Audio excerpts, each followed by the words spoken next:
The war's end brought a silence that was anything but peaceful. For millions of German soldiers, it meant the grim reality of surrender, the long march to captivity.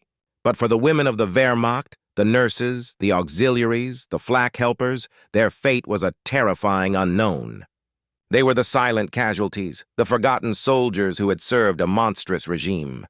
As the final shots faded, they walked into a new kind of battlefield, the prisoner of war camps of the Allied forces. They were taught to believe the enemy was a demon, a beast devoid of honor. They expected brutality, revenge, and the savage retribution that their own SS had inflicted on others.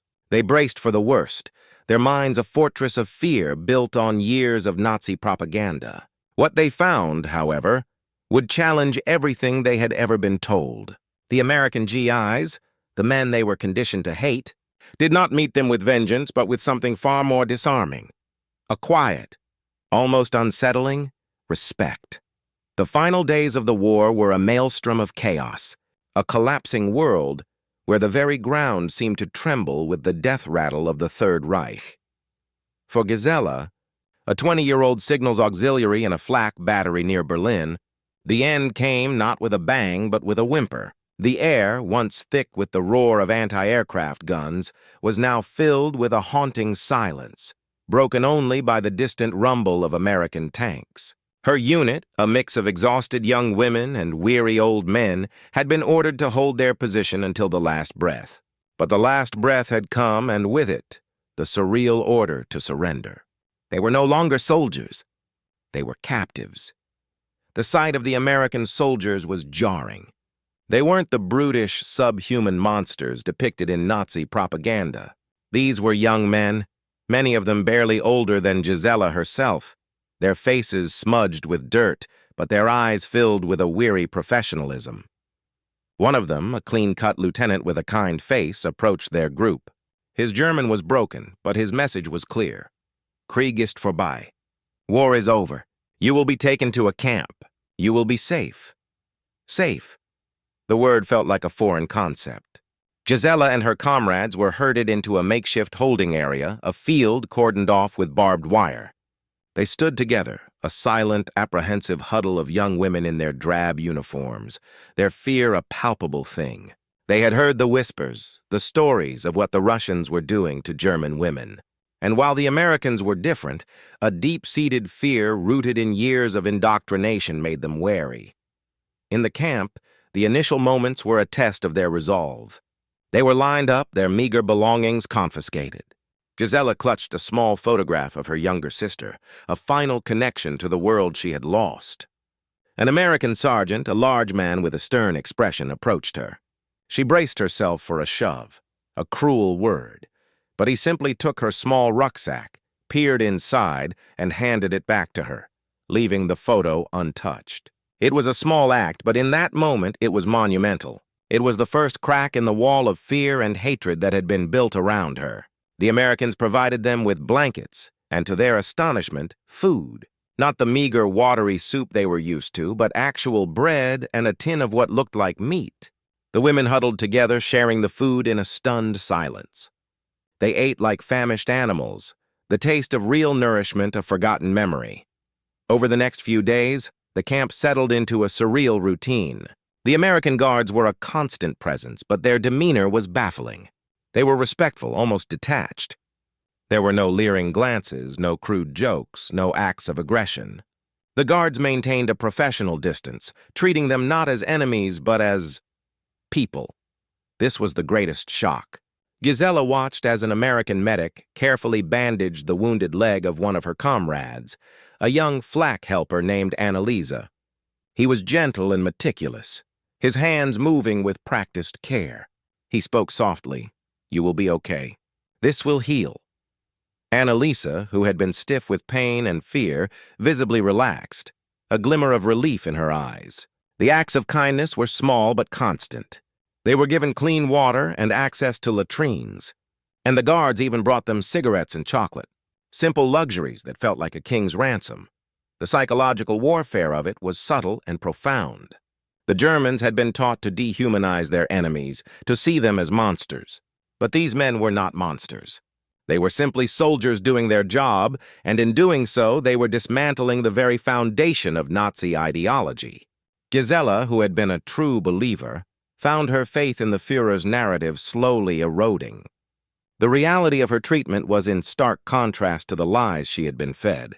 She saw the American soldiers playing baseball in the distance, their laughter carrying on the wind. They looked so ordinary, so human. It was impossible to reconcile this image with the stories of brutality and sadism. This was a new kind of war, a war of hearts and minds, and the Americans were winning without firing a shot.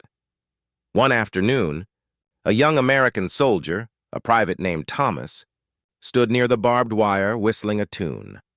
He caught Gisela's eye and simply offered a half-smile.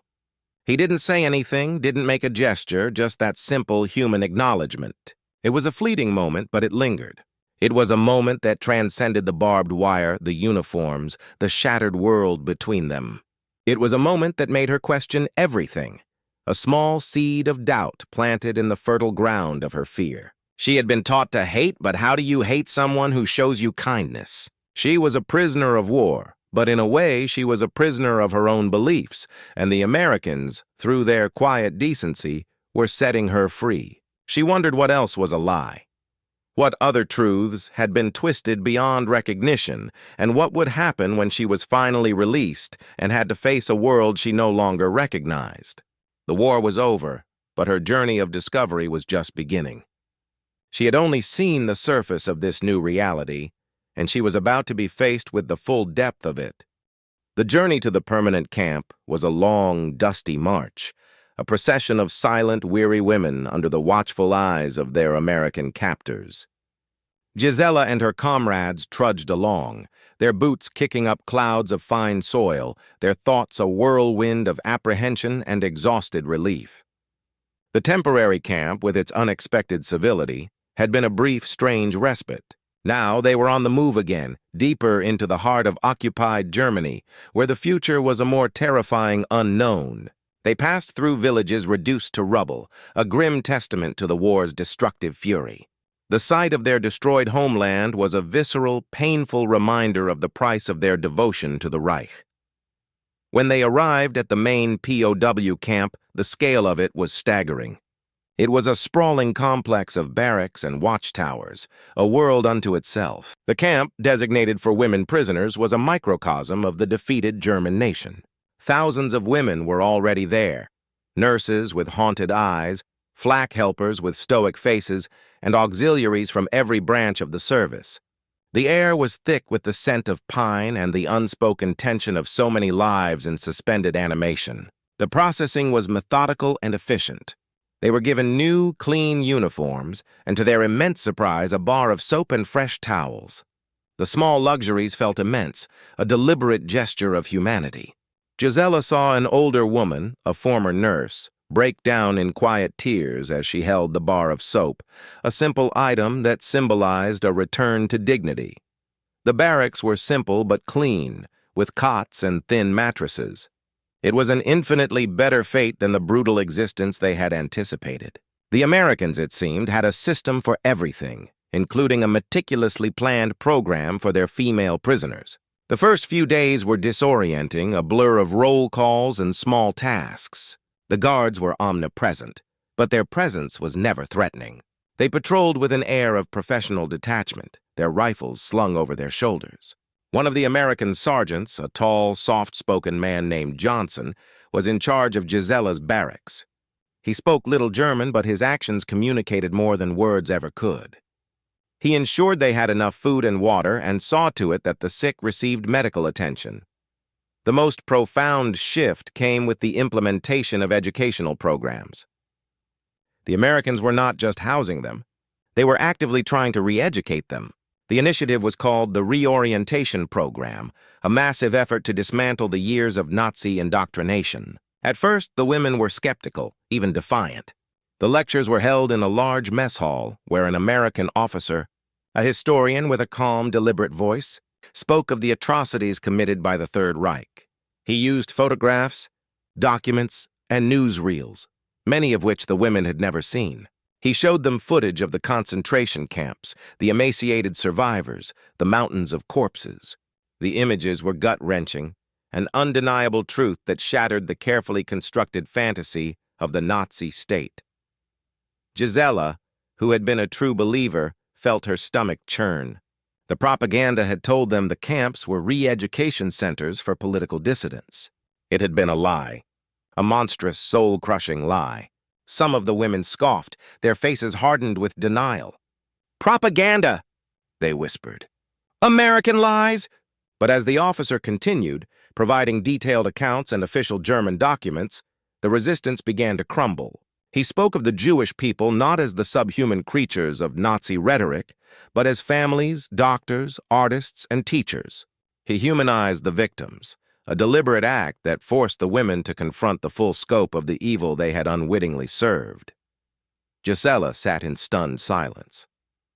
She thought of the young Jewish boy she had seen on a train platform years ago, a boy with big, sad eyes. She had been taught to hate him, to see him as an enemy of the people. Now she was forced to see him as a child, a victim. The shame was a physical weight in her chest. The lectures were not filled with accusations or blame. The American officer presented the facts with a somber, almost empathetic tone. He was not there to condemn them, but to enlighten them. This was the most effective part of the re-education. It was not a punishment, but a revelation. Outside the lectures, the women were given tasks to keep their minds and bodies busy. They worked in the camp laundry, helped in the kitchens, and tended to a small garden. The work was simple, but it created a sense of purpose. Gisela found herself working alongside a young American GI, a boy from Iowa named Frank. He was quiet and shy and spoke very little, but they communicated through gestures. He taught her how to hang the laundry in a precise way, and she showed him the best method for shelling peas. They were just two people, a defeated German and a victorious American, working side by side in a field of broken dreams. One afternoon, Frank brought her a small, withered flower he had found near the camp fence. He simply offered it to her, a gesture of pure, simple kindness.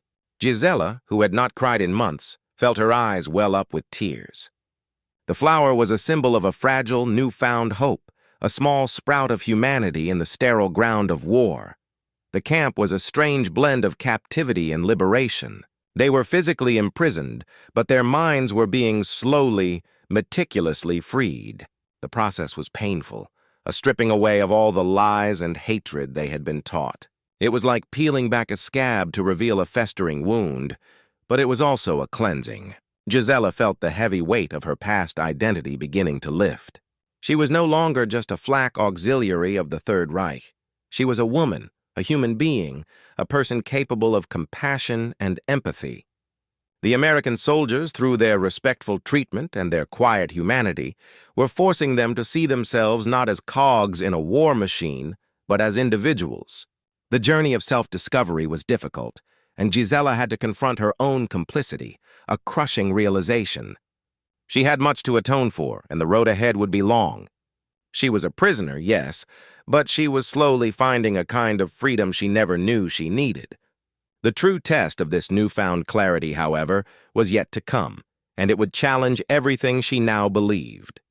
The re-education program intensified, moving beyond the horrific images of the concentration camps and into the very philosophical underpinnings of the Nazi regime. The American officers, often professors in their civilian lives, lectured on democracy, the rule of law, and the fundamental rights of the individual. For the German women, who had been raised in a world where the state was everything and the individual was nothing, these concepts were as alien as a foreign language. They listened, a mix of open-minded curiosity and stubborn resistance etched on their faces. Gisela, now fully committed to understanding the truth, was a silent and diligent student. She absorbed the lectures like a sponge, a desperate attempt to fill the gaping hole where her former beliefs used to be. The American professors spoke of checks and balances, of freedom of the press, and the importance of a loyal opposition. They explained how these ideas had been systematically dismantled by Hitler to consolidate power. The lectures weren't accusatory. They were informative, a stark contrast to the emotionally charged rhetoric of the Nazi rallies. The Americans were not telling them what to think. They were giving them the tools to think for themselves. It was a subtle but profound distinction. The camp also provided a newspaper, Die Neue Zeit, printed by the Americans for the German prisoners. It was filled with news from the outside world, information that had been heavily censored under the Reich. Gisela read about the Nuremberg trials, about the crimes against humanity being laid bare for the world to see. She read about the new government forming in Germany, about the Allied plans for a democratic future. It was a dizzying flood of information, a new reality that was both hopeful and terrifying. The personal interactions with the American soldiers became more frequent and more significant. The professional distance began to soften, replaced by a cautious curiosity. The guards, who had been just figures in the background, started to engage with the women. They spoke of their homes in America, their families, their dreams for the future. They were not just soldiers. They were sons, husbands, and fathers. A young woman named Ilse, a nurse who had lost her brother on the Russian front, found herself in a quiet conversation with an American guard named Charlie. He told her about his farm in Kansas, about the smell of the fields after a rain, about his wife and their little boy. Ilse, in turn, spoke of her home in Bavaria, her family's small bakery, and the quiet beauty of the mountains. They were just two people, sharing stories that transcended the barbed wire and the uniforms. The conversation, which began as a simple exchange, became a bridge between two worlds, a small act of reconciliation. Gisela, who had been working in the camp kitchen, often had brief interactions with the American cooks. One of them, a jovial man named Jack, taught her how to make American pancakes. He spoke of them with a nostalgic fondness, describing how his mother used to make them every Sunday. He was so proud when Gisela finally got the technique right. "Just like my mom," he said and smiled. That simple compliment, that shared moment of culinary creation, was a powerful act of connection. It was a quiet rebellion against the war, an affirmation of shared humanity. The American soldiers' respect for the German women extended beyond a simple absence of cruelty. It was a deliberate, principled stance. They were instructed by their commanders to maintain professional courtesy, to avoid any actions that could be misinterpreted as harassment or abuse. The women were seen not as objects of conquest, but as fellow human beings who had also been caught in the war's brutal machine. This was the most profound aspect of their treatment. The Americans were not only respecting their physical autonomy but their dignity as well. They were treating them as equals, and this was an entirely new and revolutionary concept for the German women. The psychological impact of this respectful treatment was immense. The women began to see themselves not just as prisoners of war, but as survivors. They started to talk about the future, about what they would do when they were released. They began to make plans, to dream of a life beyond the barbed wire. The camp, once a symbol of their defeat, was slowly transforming into a place of rehabilitation, a crucible of change. The conversations in the barracks shifted from a grim recitation of past losses to cautious discussions of the future. They talked about returning to their families, about rebuilding their homes, and about the kind of Germany they wanted to live in. Gisela found herself drawn to a small group of women who were actively engaged in the re-education program. They would gather in the evenings and discuss the lectures, arguing about democracy and debating the merits of a free press. It was a new kind of intellectual freedom, a heady and exhilarating experience. For the first time, they were thinking critically, questioning everything they had been taught. They were no longer just recipients of propaganda. They were participants in their own intellectual awakening. This liberation of the mind was the ultimate act of defiance against the totalitarian past. The women were healing, both physically and psychologically. The camp, with its structured routine and its respectful atmosphere, was providing them with a safe space to process the trauma of the war and to confront the grim realities of their past. But the process was not without its challenges. The full scope of their nation's crimes was a heavy burden to bear, and the realization of their own complicity was a painful, often agonizing process. They were no longer just victims of the war. They were now witnesses to their nation's crimes, and that knowledge was a heavy cross to carry. The time for reckoning was fast approaching, and Gisela would soon have to confront the ultimate test of her new convictions, when she was faced with a truth far more personal and devastating than anything she had yet learned. As the months passed, the camp began to feel less like a prison and more like a strange, temporary community. The routines became second nature, and the initial fear gave way to a quiet, almost domestic rhythm. The American guards were still present, but the line between captor and captive had blurred, replaced by a fragile, tentative understanding. The women, in turn, began to shed their rigid military postures, their faces softening with the newfound peace and a glimmer of hope for the future. Gisela had become a trusted assistant in the camp's small library, a place filled with German and English books, many of them banned under the Reich. It was her sanctuary, a quiet refuge where she could lose herself in the words of authors she had never been allowed to read. She spent her days organizing books and helping other women find materials. The American officer in charge of the library, a bespectacled man named Captain Miller, was a former professor of German literature. He was a quiet, contemplative man who shared her love of books. They would often have long, halting conversations, discussing Goethe and Schiller, bridging the vast chasm between their two worlds with the shared language of art.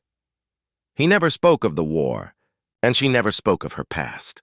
Their connection was built on mutual respect and a shared intellectual curiosity. One afternoon, Captain Miller handed her a book. "This is important," he said, his voice unusually grave. "You should read it."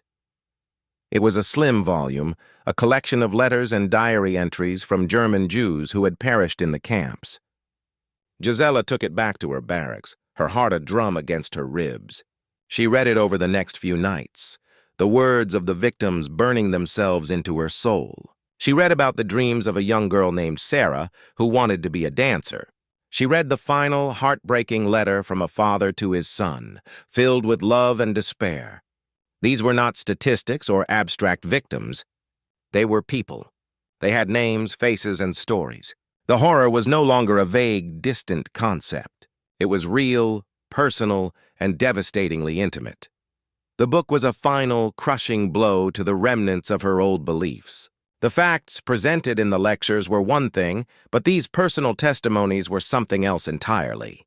They were a visceral, emotional confrontation with the evil she had been a part of. She found herself crying silently in the dark, her body shaking with grief and a profound sense of shame. She had to confront her own complicity, the ways in which her silent obedience had enabled a system that destroyed so many lives. She had to come to terms with the fact that she was a product of a culture that had committed a crime of unprecedented horror. The respect she had been shown by the Americans now felt like an undeserved gift, a heavy burden that demanded she live up to their silent expectations of atonement. The camp, in its own way, was a living experiment in reconciliation. The American soldiers, through their consistent and respectful treatment, were modeling a new way of being. They were teaching the German women, not through force or coercion, but through simple acts of humanity, that a different kind of world was possible. They were demonstrating the power of forgiveness, the importance of empathy, and the strength that comes from confronting the truth, no matter how painful. The women, in turn, were learning to trust again, to see the world not through the lens of propaganda, but through the clear, unvarnished light of experience. The psychological shifts were immense. The women, many of whom had been hardened by years of war and indoctrination, began to show signs of profound change. They started to form genuine friendships with each other, relationships no longer defined by rank or duty, but by shared vulnerability and a newfound sense of community. They began to talk about their own personal losses, their own private griefs, finding solace in the shared experience of defeat and rebirth. They were no longer just a collection of prisoners. They were a group of women on a shared journey of healing, but the most difficult part was yet to come. The process of reintegration was not a clean break with the past. Many of the women had families waiting for them, families who had not been exposed to the same re-education. They had to face a world that was still divided, a world where the old hatreds and resentments lingered just below the surface. They had to decide how to share their newfound truths, how to explain the horrors they had learned about, and how to justify their own complicity. The camp was a protected bubble, a space where they could safely confront the past. But soon, they would be sent out into the world, and they would have to confront the real test of their new beliefs. Gisela's day of reckoning came sooner than she expected. An American officer, a kind-faced man, called her into his office. He had a letter in his hand, a letter from the outside world. She took it, her hands trembling. It was from her sister, the one in the photograph she had carried. The letter was full of love, but it also contained a disturbing undercurrent. Her sister spoke of her continued devotion to the Führer, of her belief that the war was lost because of treachery, not because of the monstrosity of the Nazi cause. She spoke of the family's deep resentment for the Americans and their lies. Gisela's heart sank. Her sister was still living in the world of the lie, a world of propaganda and hatred. She had been freed from that world, but her sister was still a prisoner. The letter was a bitter reminder that her journey was far from over. She had to find a way to bridge this divide, to reach her sister and all the others who still believed. But first, she had to face a profound personal choice, a choice that would define her new identity and test the very foundation of her beliefs. The letter from her sister was a ghost of a life she no longer lived, a haunting echo of a past self she was still trying to shed. The words, filled with anger and denial, were a stark reminder that the war was not just over on the battlefields, but raged on in the hearts and minds of a still divided Germany. Gisela sat in the barracks, the crumpled paper in her hands, a knot of dread in her stomach. How could she explain the footage of the camps, the testimonies of the victims, the quiet decency of the American guards to someone who refused to believe? The respectful treatment she had received was not a universal truth. It was a personal, transformative experience that others in her family might dismiss as a product of her own naivete.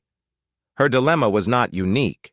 Throughout the camp, similar stories were unfolding. Women were receiving letters from their families, letters filled with a lingering sense of patriotism and a deep-seated suspicion of the Allied occupiers. The Americans, in their wisdom, had anticipated this. They began to hold sessions with the women, preparing them for their eventual release and their return to a world that was still filled with old hatreds. The American officers encouraged them to speak openly about their experiences, to share their stories of the re-education program, and to act as bridges between the new Germany and the old. It was a monumental task, a mission of quiet, personal diplomacy. Gisela, with her newfound clarity, felt a sense of purpose. She was no longer just a prisoner. She was an emissary of a new truth. She decided to write back to her sister, not with a preachy lecture, but with a personal narrative. She spoke of the little things: the American soldier who had brought her a flower, the shared laughter over a perfectly made pancake, the quiet conversations in the library. She did not mention the horrors of the concentration camps directly, but instead focused on the acts of humanity that had dismantled her own prejudice. She wrote about her own fear and the shame of realizing she had been lied to. She was not trying to win an argument. She was trying to reach a heart. The days in the camp became more focused on the future.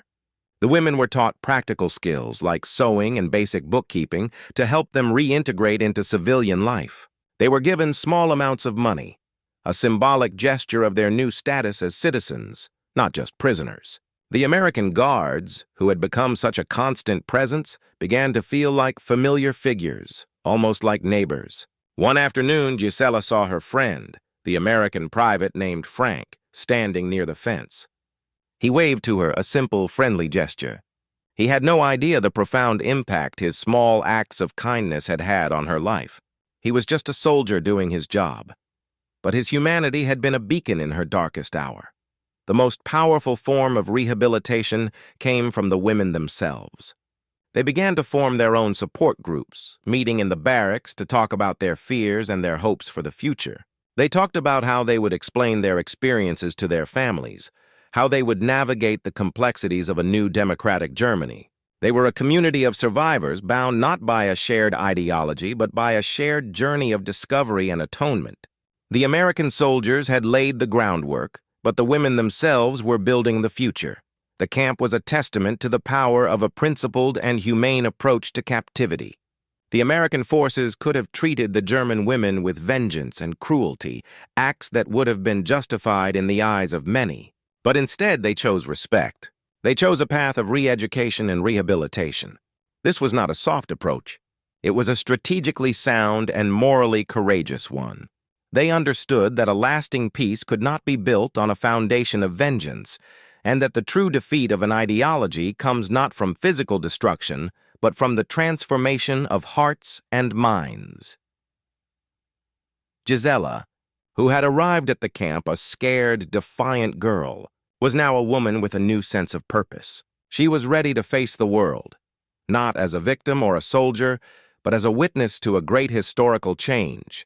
The lessons she had learned within the confines of the barbed wire were the keys to her freedom. She had learned the value of truth, the power of forgiveness, and the importance of empathy. She was a different person, a better person. The American soldiers, through their quiet, respectful treatment, had not only saved her from the darkness of her past, but had given her a new kind of life. She had been a prisoner of war, but she was now a free woman, a woman with a mission to help build a new, better Germany. Her release was imminent, and the prospect was both exhilarating and terrifying. She had to face the world she had left behind, a world that might not be ready for the woman she had become. The final act of her transformation was about to begin, and it would challenge her in ways she could never have imagined. The day of her release dawned with a misty gray light, the air crisp with the promise of a new beginning. Gisela, dressed in her civilian clothes and with a small bag of belongings, stood with a group of other women waiting for their names to be called. The atmosphere was a mix of nervous excitement and quiet apprehension.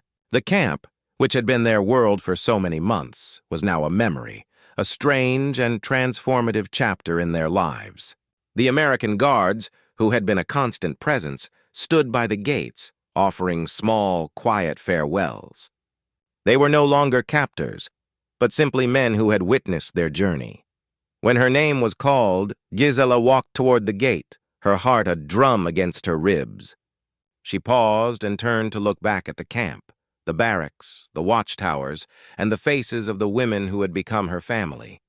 It was a moment of profound gratitude and a silent acknowledgement of the crucible she had just passed through. She walked out of the gate and into a world that was both familiar and utterly alien. The streets of her hometown were in ruins, a physical manifestation of the moral collapse she had come to understand. The faces of the people were somber, their eyes filled with a defeated emptiness.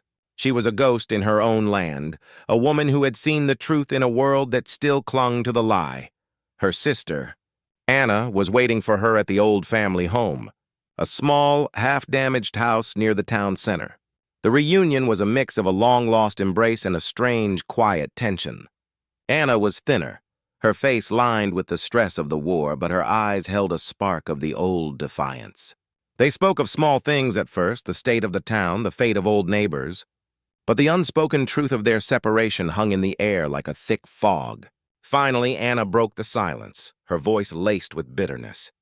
"They lied to us," she said, her hands clenching into fists.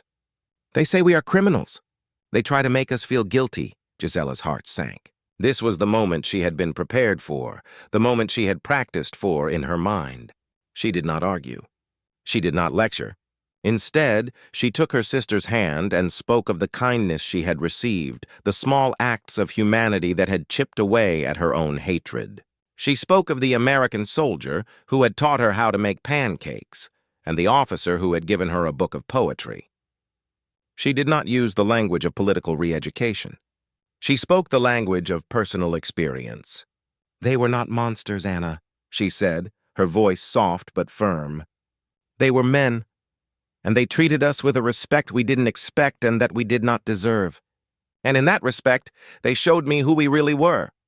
Anna listened, her face a mask of skepticism, but Gisela saw a flicker of doubt in her eyes, a small crack in the wall of her denial.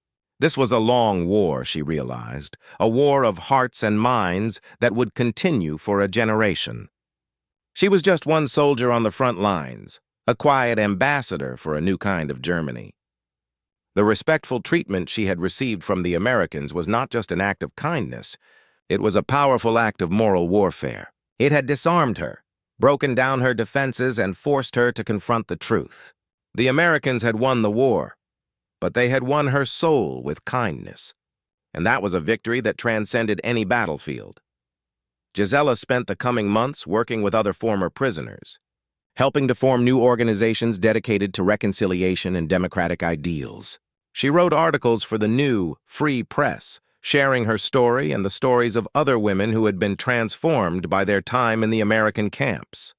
She became a bridge between the old Germany and the new, a living testament to the power of forgiveness and the importance of confronting one's own complicity. Her journey was not over. The road to a new Germany was long and filled with obstacles, but she was no longer a prisoner of her past. She was a free woman, a woman who had been given a chance to atone, to build, and to help others find their way out of the darkness. The legacy of the German women POWs was not just one of defeat and captivity, but a story of quiet, profound transformation, a testament to the enduring power of respect and humanity.